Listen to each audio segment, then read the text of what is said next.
오늘 수요 한마음 기도의 설교 제목은 평탄하고 형통하게 되리라입니다. 이제 새해를 맞이하는 여러분, 새해 복 많이 받으시기 바랍니다. 우리가 새해가 되면 원래 우리의 삶을 어떻게 살아야 할지를 계획하고, 또한 우리의 삶이 작년보다 더 나은 삶이 되기를 바라면서 여러 가지 계획들을 작정하게 됩니다.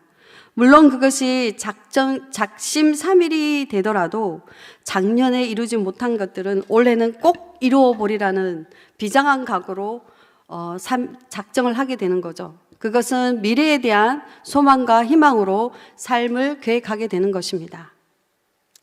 제가 성장반 훈련이나 제자 훈련을 할 때면 매번 훈련생들에게 내주는 과제가 있습니다. 한 학기에 꼭 한 번은 이 과제를 내주는데요. 그건 바로 자신의 비전을 적어오라고 합니다. 그냥 비전을 적어오라 하면 막연하기 때문에 10년 후에 자신의 모습을 그려보고 10년 후에 내가 어떤 모습으로 서 있으면 좋겠는지에 대한 모습을 그려보고 그 10년 후의 모습을 이루기 위해서 5년을 작정하고 그 다음에 3년을 작정하고 1년을 작정하고 한 달을 어떻게 살 것인지, 일주일을 어떻게 살 것인지, 하루를 어떻게 보낼 것인지, 이렇게 큰 것에서부터 작은 하루까지 자신의 미래를 계획해보라고 과제를 냅니다. 그러면 재미있는 비전들이 나오는데요.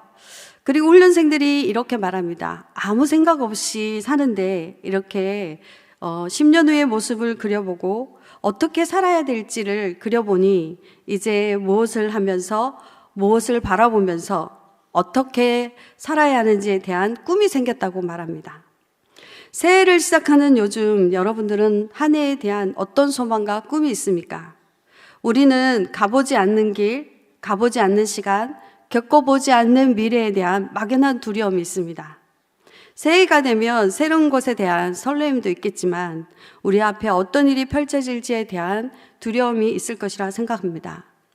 오늘 본문을 보면 40년간의 광야 생활을 끝내고 이제는 하나님의 약속하신 가나안 땅을 눈앞에 두고 어쩌면 설레임과 소망도 있겠지만 이제 전쟁을 치르며 그 땅을 차지해야 할 너무나 큰 과업 앞에서 두려움과 부담감을 가진 이스라엘 백성과 여호수아가 있습니다.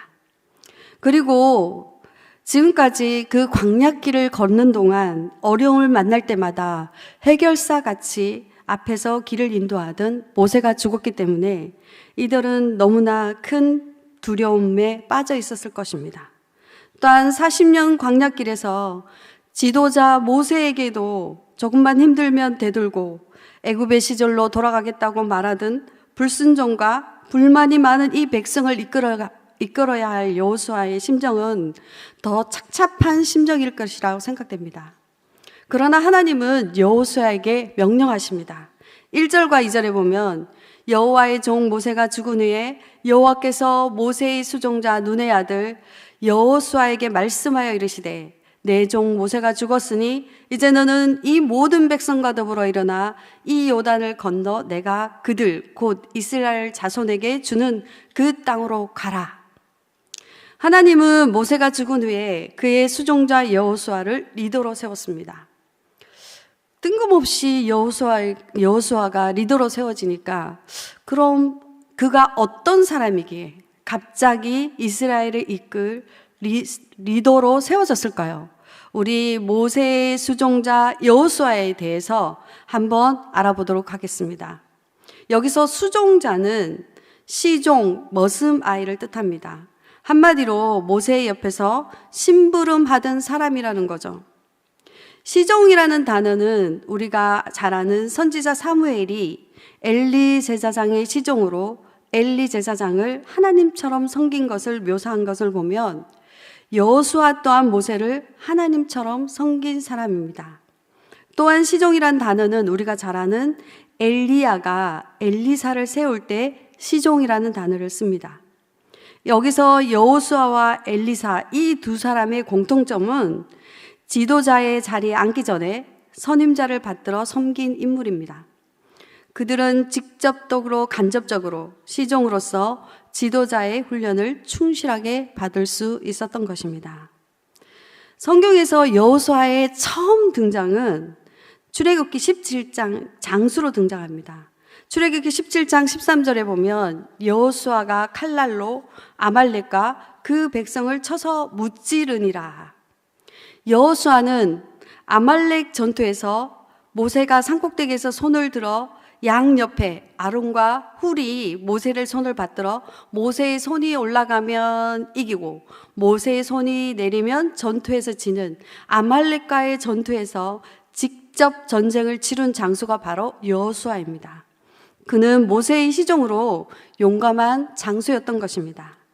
또한 출애굽기 24장 13절에 보면 모세가 그의 부하 여호수아와 함께 일어나 모세가 하나님의 산에 올라가며, 모세가 하나님의 산, 신의 산에 올라갈 때 유일하게 모세와 동행했던 사람이 여호수아입니다.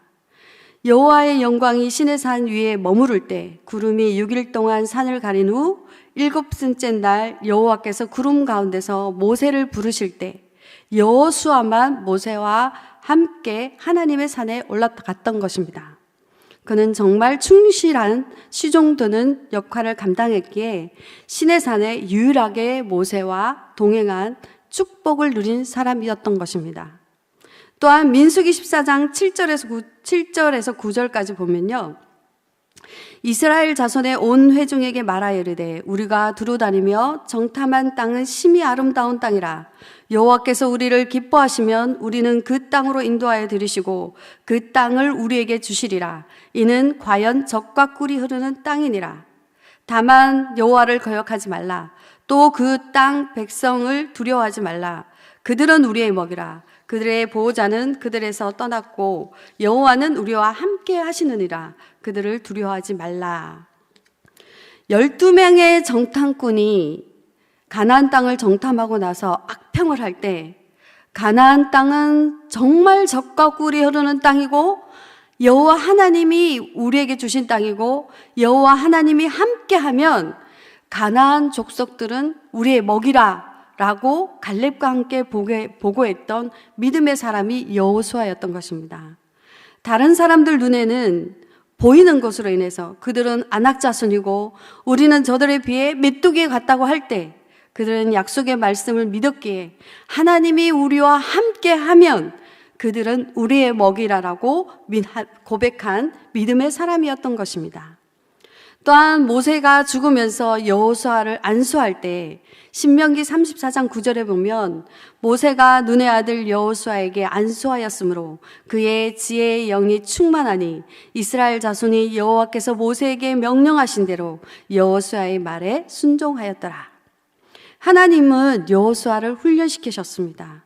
그리고 리더로 세움으로써 그 모세에게 있던 지혜의 영, 성령 충만함이 여호수아에게 임했던 것입니다.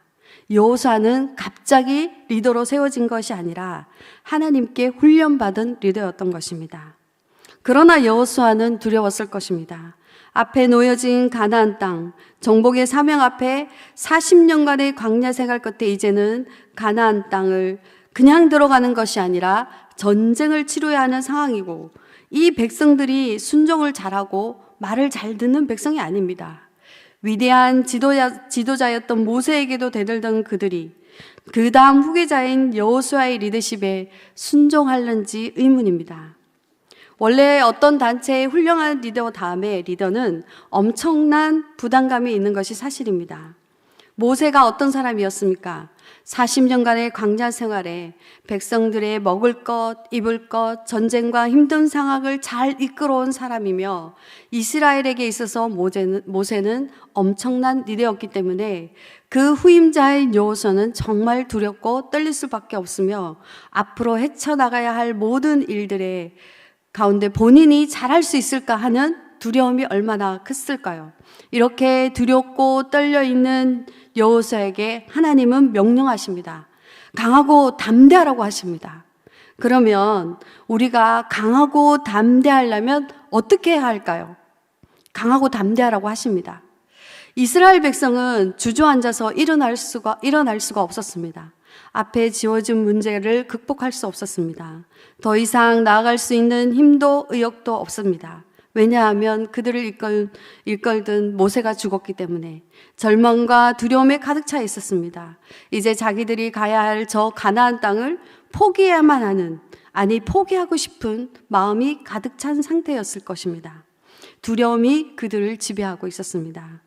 우리네 삶도 가보지 않는 길을 가거나 예상치 못한 일을 만날 때 두려울 수밖에 없습니다. 아님 우리 삶 자체가 두려움의 연속일 수 있습니다. 재산이 없어질까 두렵고, 내가 꿈꾸는 일들이 이루어지지 않을까 하는 두려움, 사랑하는 사람을 잃을까 하는 두려움, 어른이 되어 모든 일을 책임져야 하는 두려움, 잘못된 결정을 내릴까 하는 막연한 두려움, 일어나지 않는 일에 대한 두려움이 있는 것입니다. 상담가인 리사이 히메네스가 쓴 책 두려움을 정복하라는 책에서 인간은 태어나면서부터 가지고 있는 가장 근본적인 두려움인데, 그것은 추락에 대한 두려움이라고 합니다. 거센 비평에 대한 두려움, 버림받는 것에 대한 두려움이라고 분석했습니다. 이러한 두려움에 쌓이게 되면 목표를 잃어버리고 길을 잃어버린 것 같은 공황에 빠지게 됩니다. 자기 파괴적이 되고 인간의 가장 소중한 본질인 사랑과 소망과 믿음을 상실하게 됩니다. 그런데 이 두려움이 영적 문제로 대들릴 때 가장 큰 두려움이 될 수밖에 없는 것입니다. 여호수아와 이스라엘 백성들은 현재 이러한 두려움에 놓여 있던 것입니다.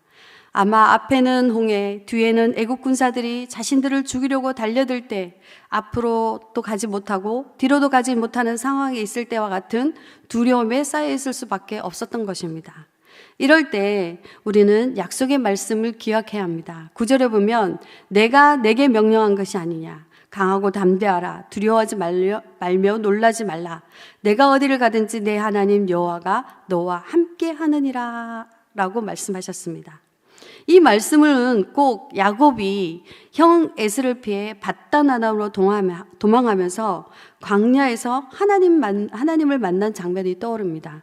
창세기 28장 15절에 보면 내가 너와 함께 있어 내가 어디를 가든지 너를 지키며 너를 이끌어 이 땅으로 돌아오게 할지라, 내가 내게 허락한 것을 다 이루기까지 너를 떠나지 아니하리라 하신지라.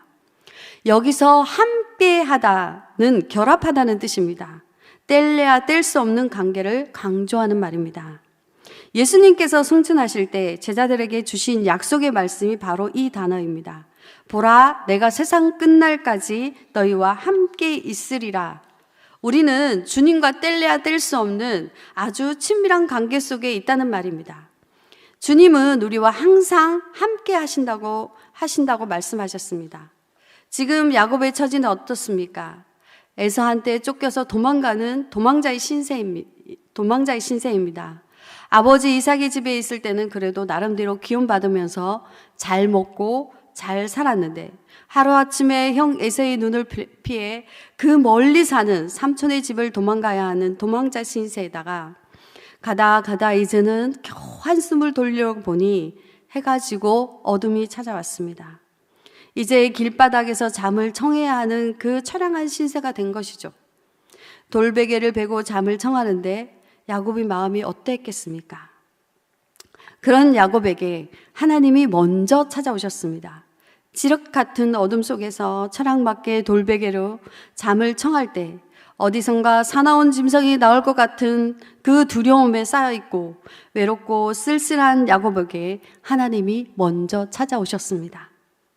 꿈에 보니 사닥다리가 땅에 서 있는데 그 꼭대기가 하늘에 닿았고, 또 본즉 하나님의 사자들이 그 위에 오르락 내리락 하고, 두려움에 떨고 있는데 하늘문이 열리고 천사들이 오르락 내리락 하고 있으며 그 위에 하나님의 약속의 말씀이 하고 계십니다.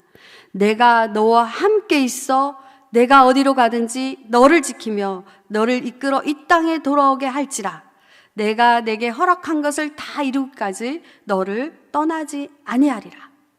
하나님은 내가 너와 함께 있어 너를 지키며 너를 이끌어 돌아오게 하며 떠나지 아니하며 함께 있어 주시고 지켜주시고 이끌어 주시고 돌아오게 하시고 결코 우리를 떠나지 아니하신다. 하나님은 절대적으로 우리를 인도하시고 돌봐주신다고 보호해 주실 것을 약속하고 계십니다. 거듭거듭 약속하고 계십니다. 언제까지요? 내가 너에게 허락한 것을 다 이루기까지. 이 말은 우리의 모든 삶 전생에 전 여정 가운데 하나님이 보호하시고 지켜주신다는 말이 지속된다는 말씀입니다. 오늘 여호수아와 이스라엘 백성들에게 말씀하십니다. 너와 함께 하시겠다고. 세상 끝날까지 너희와 함께 하시겠다는 약속의 말씀은 예수님이 부활 승천하시면서 우리에게 약속하신 말씀입니다. 우리는 우리의 힘으로 아무것도 할 수 없습니다.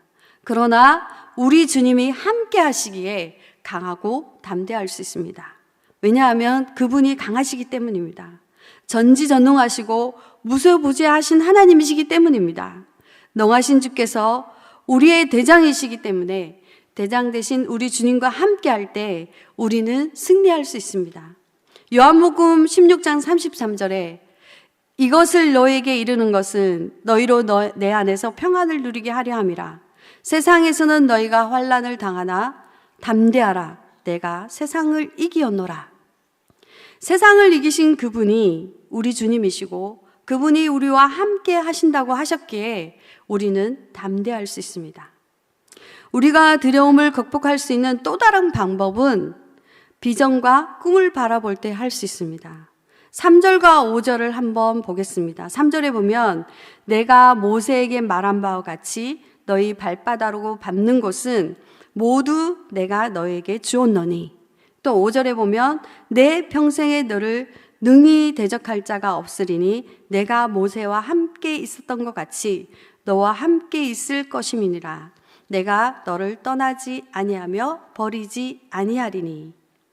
여호수아는 이 말씀에서 모세에게 말한 바와 같이, 모세와 함께 있었던 것 같이 라는 말 속에 큰 의미로 다가왔을 것입니다. 왜냐하면 모세의 시종으로서 언제나 모세 가까이에서 하나님이 모세에게 말씀하시고 그 말씀대로 이루어가는 것을 직접 보았고 결코 하나님의 말씀을 헛되지 않다는 것을 모세를 통해 생생하게 경험했기 때문입니다. 모세는 어떤 사람입니까? 이집트의 바로도 적수가 되지 못했고 전능하신 여호와의 능력이 그와 함께 하였고 똑같은 모세에게 임했던 그 똑같은 능력이 여호수아와 함께 한다면 누가 그의 앞길을 막을 수 있겠습니까? 그러므로 이런 약속은 앞으로 여호수아가 승승장구할 것을 제어하긴 말씀이기도 합니다. 모세가 죽었다고 해서 하나님이 주신 비전이 달라지거나 변하지 않습니다. 왜냐하면 이것은 우리에 의해서 결정되는 것이 아니라 전능하신 하나님이 주신 비전이기 때문입니다.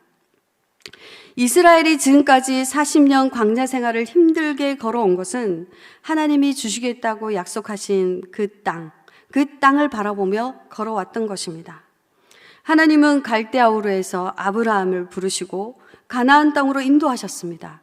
그 땅을 아브라함과 그의 후손에게 주시겠다고 약속하셨고 이삭과 야곱 그리고 약 700년이 지난 모세와 이스라엘 백성들에게 동일하게 약속하셨던 것입니다.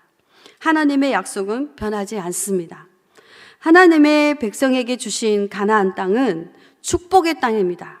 그래서 반드시 가야 할 땅이고 싸워서 얻어야 할 땅입니다. 하나님의 자녀가 머물러 살아야 할 땅이고 하나님의 축복을 나눠줘야 할 땅입니다. 우리 인생에서 최대의 위기는 비전과 꿈을 상실할 때입니다. 옛말에도 비전이 없는 백성은 방자하게 행한다고 했습니다. 비전이 없는 인생은 핸들 없는 자동차와 같습니다. 자기 마음대로 살아가게 됩니다. 이스라엘 백성이 역사 속에서 이들이 범죄하고 타락할 때는 하나님의 주신 비전을 상실할 때입니다. 자기의 보기에 좋은 것만 구할 때였습니다.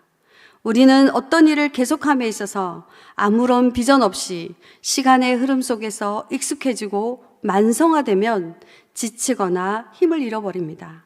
이때 비전은 새로운 용기를 주고 앞으로 나아가게 하는 원동력이 되는 것입니다. 이제 이스라엘 백성들은 가나안 정복의 비전을 품고 나아가야 할 것입니다. 주님이 우리와 함께 하시겠다고 약속하셨고 우리가 밟는 땅을 주시겠다고 하신 그 약속의 말씀을 붙들고 꿈과 소망을 향해 나아가야 합니다. 올 한 해 여러분들을 향한 하나님의 비전을 품으시기 바랍니다. 그 비전을 향해 한 걸음 한 걸음 나아가시기를 바랍니다. 분명한 우리를 향한 하나님의 비전이 있을 것이며 이것이 우리의 사명이 되어 힘있게 나아가시를 소망하며 기도합니다. 그러기 위해서는 우리는 주의 말씀을 지켜 행해야 합니다. 세 번째는 율법을 지켜 행하라고 하고 있습니다. 오늘 본문에서 강하고 담대하라는 말이 계속해서 3번씩이나 반복하며 나옵니다. 7절에 보면 오직 강하고 극히 담대하여 나의 종 모세가 내게 명령한 그 율법을 다 지켜 행하고 우로나 자로나 치우치지 말라. 그리하면 어디를 가든지 형통하리니. 강하고 담대하라는 말씀이 이제 가나안 땅 정복을 앞두고 전쟁을 치러야 할 여호수아에게 당부하는 말씀으로 합당하다고 생각이 됩니다. 그러나 여기서 너는 전쟁을 치르기 위해 강하고 담대하여 전쟁 준비를 완벽하게 하라는 말씀이 아닙니다. 오히려 오직 강하고 담대하되 명령한 율법을 다 지켜 행하라고 말씀하고 계십니다. 6절과 9절에 강하고 담대하다라는 단어가 용기를 내라는 뜻이라면 7절에서의 강하고 담대하라는 단어는 율법을 지키겠다는 확고한 의지를 가지라는 의미입니다. 즉 말씀대로 살겠다는 결단을 요구하시는 것입니다. 율법을 지키는 일에 있어서 강하고 담대하라는 말은 하나님께서 새 지도자 여호수아에게 요구하시는 것은 전쟁에 필요한 용맹이 아니라 열정적으로 율법을 지키겠다는 의지와 각오인 것입니다.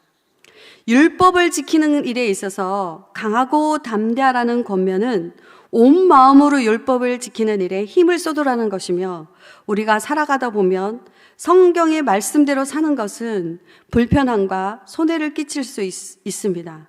그럼에도 불구하고 말씀을 따라 살아가야 하며 또 율법의 기준에서 벗어나지 말라고 명령하고 계십니다. 자로나 우로나 치우치지 않도록 하나님의 말씀을 따라 살아가는 일에 있어서 결코 예외로 삼는 것이나 잠시라도 정도를 이탈하는 일이 없도록 하라는 말씀입니다. 8절에 보면 하나님의 말씀이 그 입에서 떠나지 않도록 해야 합니다. 여호수아가 일상적으로 하는 모든 대화와 권면은 하나님의 말씀을 의식하고 그 말씀에 바탕을 둬야 한다는 것입니다. 율법을 지키는 용기와 담대함은 저절로 생기는 것이 아닙니다. 그것은 율법을 가까이하고 묵상하는 것에서 비롯됩니다.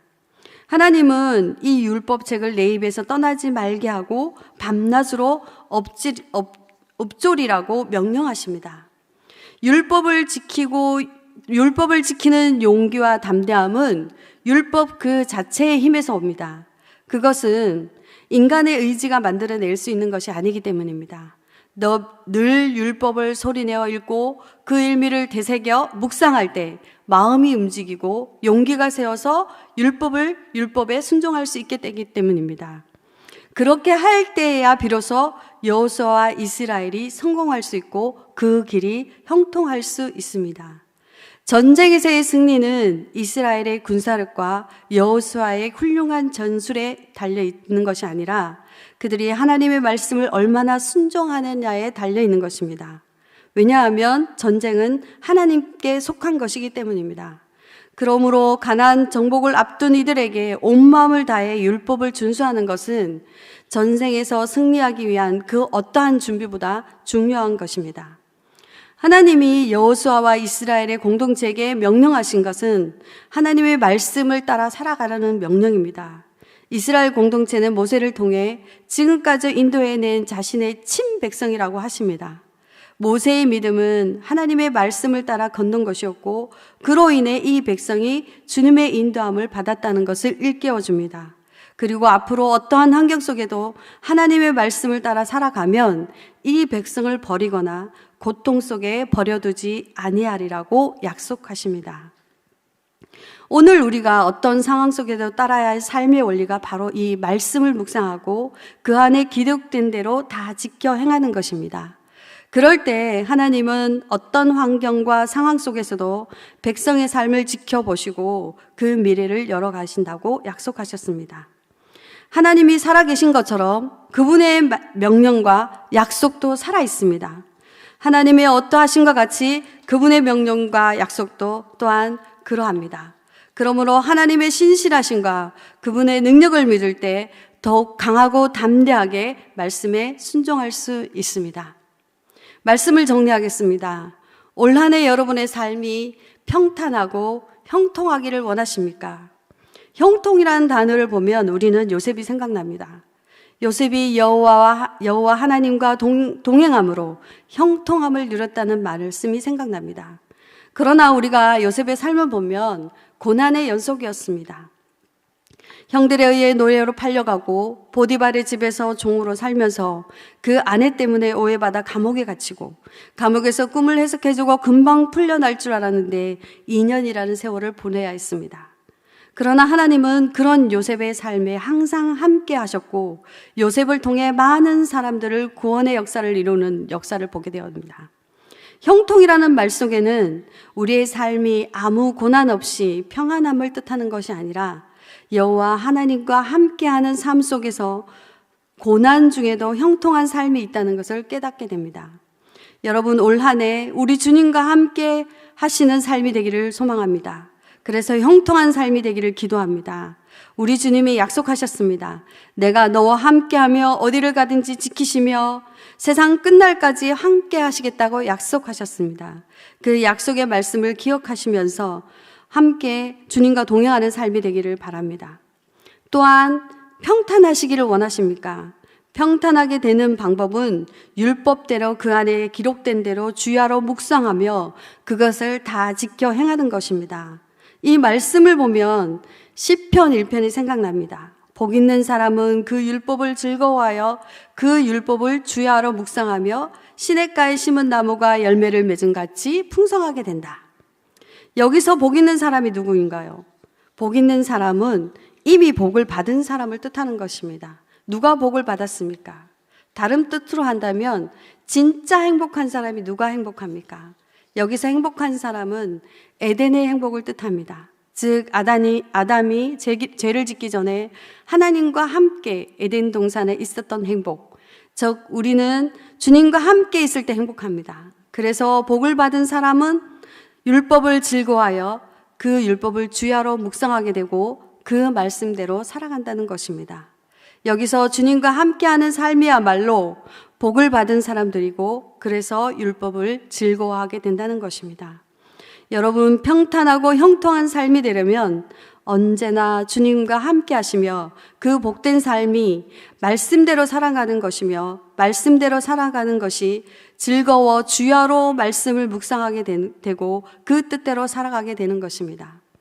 그러나 세상에서 말씀대로 산다는 것은 쉽지 않습니다. 왜냐하면 세상은 우리가 속한 세상이 아니기 때문에 말씀대로 살아갈 때 항상 부딪힘이 있고 세상을 거스르게 되어 있습니다. 그래서 성경은 우리에게 강하고 담대하라고 하십니다. 강하고 담대하십시오. 너희가 세상에서 환난을 당하나 내가 세상을 이기었노라 하셨습니다.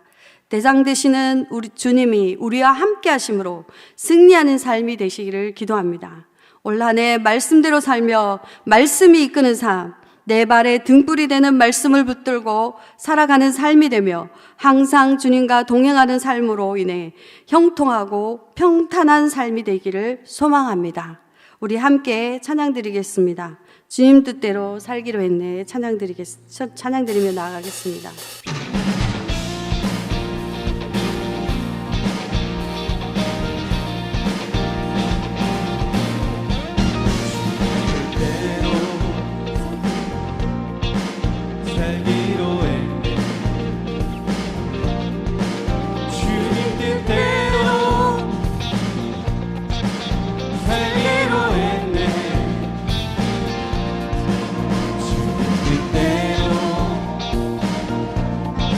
살기로 해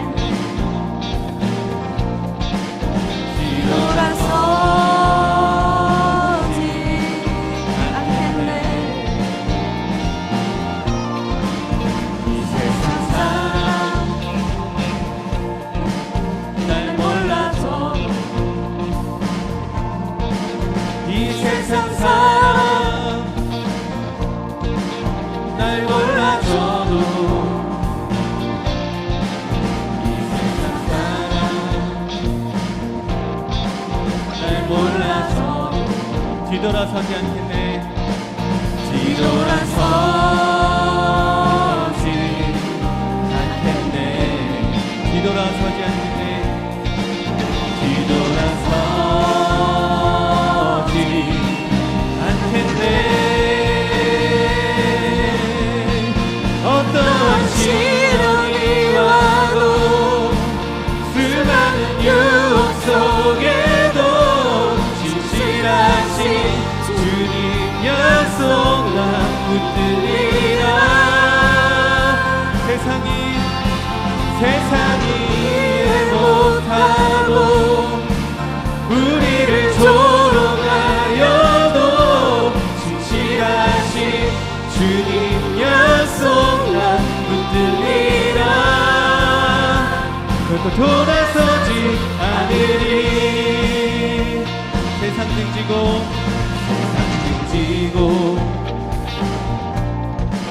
십자가 보내. 세상 등지고 십자가 보내. 세상 등지고 십자가 보내. 뒤돌아서지 않겠네. 뒤돌아서지 않겠네.